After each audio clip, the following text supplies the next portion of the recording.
Hi viewers, welcome to our channel. Power star Pawan Kalyan garu and deputy CM Pawan Kalyan garu ముఖ్యమంత్రి పదవి పైన కొన్ని కీలక వ్యాఖ్యలు అయితే చేశారు. మరి ఏంటవి? సో ఇప్పుడు ఇదే అంశం మీద డిస్కస్ చేయడానికి ప్రతి మనతో పాటు జర్నలిస్ట్ చరణ్ పరమి గారు ఉన్నారు. వారితో ఒకసారి మాట్లాడదాం. హాయ్ అన్న. హాయ్. సో పవన్ కళ్యాణ్ గారు ఎక్కడికి వెళ్ళినా కూడా అభిమానులు అయితే ఉంటారు. ముఖ్యమంత్రి సీఎం పవన్ కళ్యాణ్ అని చెప్పేసి ఇలా అరుస్తూ ఉంటారు. అయితే దానిపైన మన పవన్ కళ్యాణ్ గారు రియాక్ట్ అయ్యారు అని చెప్పేసి వార్తలు వస్తున్నాయి. మరి ఆయన ఈ సీఎం పదవి పైన ఏ విధంగా రియాక్ట్ అయ్యారు? అంటే కావాలనుకుంటున్నారా, లేదనుకుంటున్నారా, ఎప్పుడయ్యే అవకాశం ఉంది? ఆయన ఇంటెన్షన్ ఏంటి? మీ ఒపీనియన్ దీనిపైన?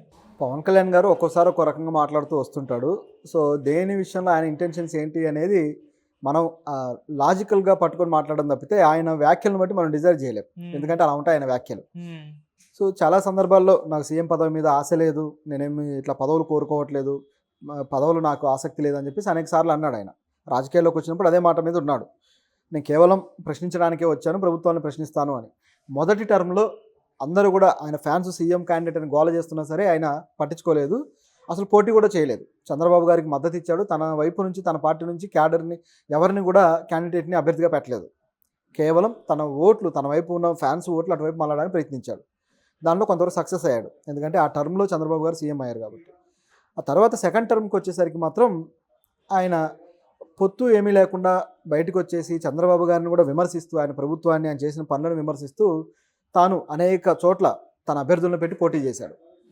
దాదాపు 120 స్థానాలకు పోటీ చేశాడు. ఎందుకంటే సీఎం అభ్యర్థి కావకూడదు అనుకుంటే అంత చేయాల్సిన పని లేదు. ఎక్కడ బలం ఉందో అక్కడ పోటీ చేయొచ్చు. అన్ని చోట్ల ఎందుకు పోటీ చేశాడంటే మ్యాజిక్ ఫిగర్ కోసం ప్రయత్నించే పోటీ చేస్తారు ఎవరైనా. సీఎం అభ్యర్థి కావాలనుకునే వాళ్ళకి అది ఉంటుంది. సో అటువంటిది చూసుకొని ఆయన ప్రయత్నించాడు. మొత్తానికి అది వర్కౌట్ అవ్వలేదు. ఒక సీటు కూడా రాలేదు. ఒకే ఒక సీటు వచ్చింది. అంటే ఆయన గెలవలేదు, కానీ రాజోల్లో రాపాక గెలిచాడు. ఆ తర్వాత ఆయన వెళ్ళి మళ్ళీ వైసీపీలో జాయిన్ అయిపోయాడు. అది అందరూ చూశారు. ఇక్కడ పవన్ కళ్యాణ్ సీఎంగా ప్రయత్నించిన మాట క్లియర్గా కనిపిస్తుంది. కానీ ఆయన ఈరోజు చేసిన వ్యాఖ్యలు ఆ విధంగా లేవు.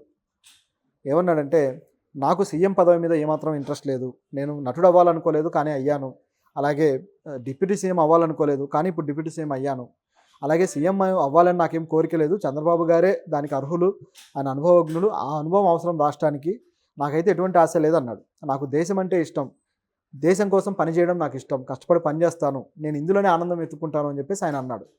అయితే ఈ వ్యాఖ్యల్లో కూడా నర్మగర్భంగా ఒక అంశం కనపడుతుంది. ఏంటంటే డిప్యూటీ సీఎం అవ్వాలని అనుకోకపోయినా సరే డిప్యూటీ సీఎం అయ్యాను, అలాగే యాక్టర్ అవ్వాలనుకోకపోయినా అయ్యాను అని. అలాగే సీఎం అవ్వాలనుకోవట్లేదు అన్నాడంటే దాని అర్థం అవుతాను అనే ఇంటెన్షన్ ఆయనకి ఏమైనా ఉందేమో. అది చెప్పలేదు కాబట్టి చెప్పాడని మనం అనుకోకూడదు. కాకపోతే తను కోరుకోకపోయినా సాధించగలిగాననే ఇంటెన్షన్ ఉంది కాబట్టి ఇది కూడా సాధించవచ్చు అనే ఒక ఆలోచన అయితే వస్తుంది.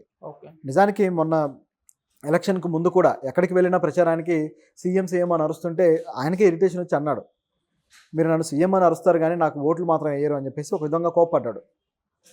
సో ఇట్లా అంటే ఫ్యాన్స్ తనని సీఎంగా చూస్తూ ఉన్నా సరే తాను అంటే అనుకున్న సాధించలేకపోయినందుకు అసంతృప్తి అయితే ఉంది. ఫ్యాన్స్లో మాత్రం బాగా ఆయన సీఎంగా చూడాలనే కోరిక ఉంది పవన్ కళ్యాణ్ ఫ్యాన్స్కి. ఎక్కడికి వెళ్ళినా సీఎం అని అరుస్తూ ఉంటారు.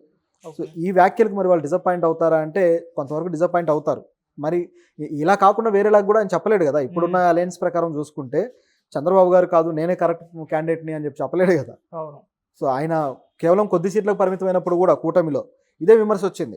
మరి సీఎం ఎవరుంటారు, 2 సంవత్సరాలు అయినా 2.5 ఏళ్ళు అయినా చేస్తారా, ఏంటి పరిస్థితి అనే క్వశ్చన్ వచ్చినప్పుడు చాలా తక్కువ సీట్లు ఎనిగిస్తే ఇక చంద్రబాబు గారి పర్మనెంట్ సీఎం, పవన్ కళ్యాణ్ ఏదో ఆయనకు దన్నుగా ఉన్నాడు తప్పితే మరేమీ లేదు అని చెప్పి అనుకున్నారు.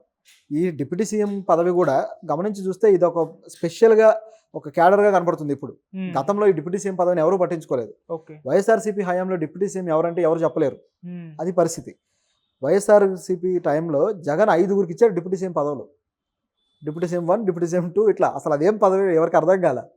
పప్పు వేలాలు పంచినట్టు పంచాడు. అంటే ఆ పదవికి అంత వాల్యూలెస్ ఉందన్నమాట.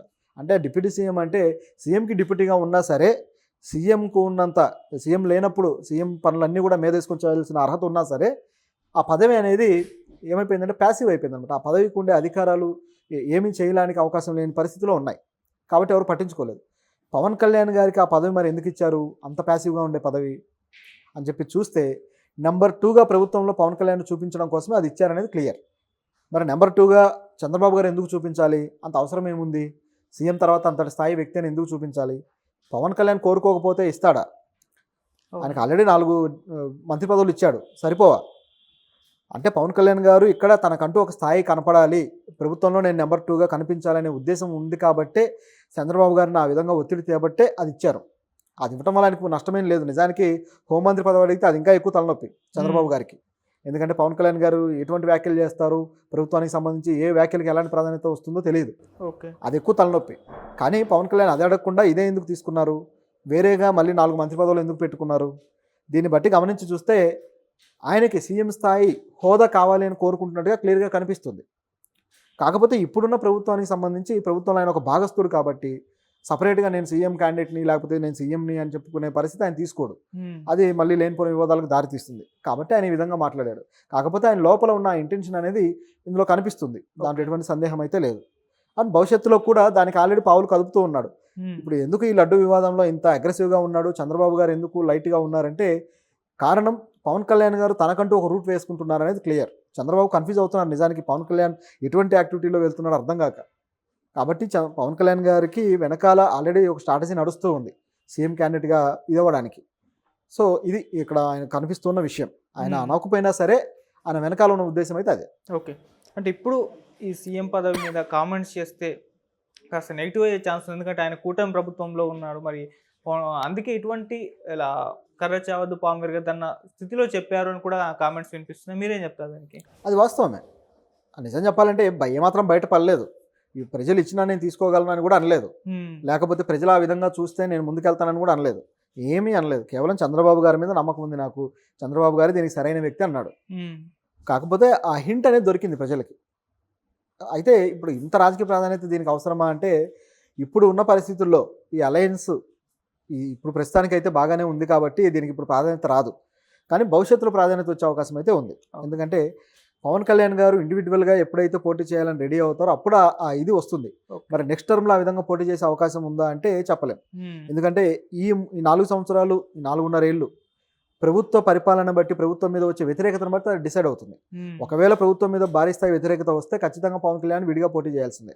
ఎందుకంటే ప్రభుత్వంతోనే అంటకాగితే ఆ వ్యతిరేకత ఆయన మీద కూడా వస్తుంది. ఎందుకంటే ప్రభుత్వంలో ఉన్నాడు కాబట్టి.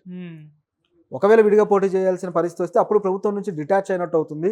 ప్రభుత్వానికి ఈయన కూడా ప్రతిపక్షంగా మారుతాడు కాబట్టి కొంతవరకు ఆ వ్యతిరేక ఓటు అనేది ఆయన వైపు వెళ్ళే అవకాశం ఉంటుంది. కాబట్టి ఈ స్ట్రాటజీలన్నీ ఇంకా 4.5 ఏళ్ల తర్వాత మాట్లాడుకోవాల్సినవి. సో అప్పుడు తేలుతాయి. కాబట్టి అప్పటిదాకా పవన్ కళ్యాణ్ ఏంటి అనేది ఎవరు బయట పెట్టలేరు. ఓకే. ఫ్యూచర్లో కూడా లోకేష్ గారు వర్సెస్ పవన్ కళ్యాణ్ గారు ఉండబోతుంది. సీఎం పదవికి వీళ్ళిద్దరి మధ్య కాంపిటీషన్ ఉంటుంది అని ఇప్పటి నుంచే కూడా ఒక చర్చ అయితే జరుగుతుంది. అది వాస్తవమే. దాంట్లో ఎటువంటి సందేహం లేదు. అది క్లియర్గా కనిపిస్తూ ఉంది. ఎందుకంటే నెక్స్ట్ ఎలక్షన్కి చంద్రబాబు గారు ఇంత యాక్టివ్గా ముందుకు వెళ్ళే పరిస్థితి ఉంటుందా లేదా తెలియదు. ఒకవేళ ఉన్నా సరే సీఎం క్యాండిడేట్గా నిలబడతారా తెలియదు. ఎందుకంటే సీఎం క్యాండిడేట్గా నిలబడ్డా మళ్ళీ ఇంకొక 5 ఏళ్ల పరిపాలన అంటే ఆయన వయసు ఇంకా వయోభారం అయిపోతుంది. సో అంతకాలం ఆయన కొనసాగలరా? కాబట్టి లోకేష్ని తాను శక్తియుక్తులతో ఉన్నప్పుడే లోకేష్ని సీఎం క్యాండిడేట్గా తీసుకొచ్చి ఆయన చుట్టూ ఒక బలగాన్ని ఏర్పాటు చేయాల్సిన బాధ్యత చంద్రబాబు గారికి ఉంటుంది. ఎందుకంటే తాను వీక్ అయిపోతే ఇక లోకేష్ గారి మాట పార్టీలో వినే పరిస్థితి ఉండదు. కాబట్టి తాను బలంగా ఉన్నప్పుడే ఆ పని చేయాలి. పైగా పవన్ కళ్యాణ్ కావచ్చు, జగన్ కావచ్చు, అలాగే అటువైపు బీజేపీ కూడా పావులు కదుపుతూ ఉంది కాబట్టి నెక్స్ట్ టర్మ్కి ఇంతమంది మహామహులను ఎదుర్కొనే సత్తా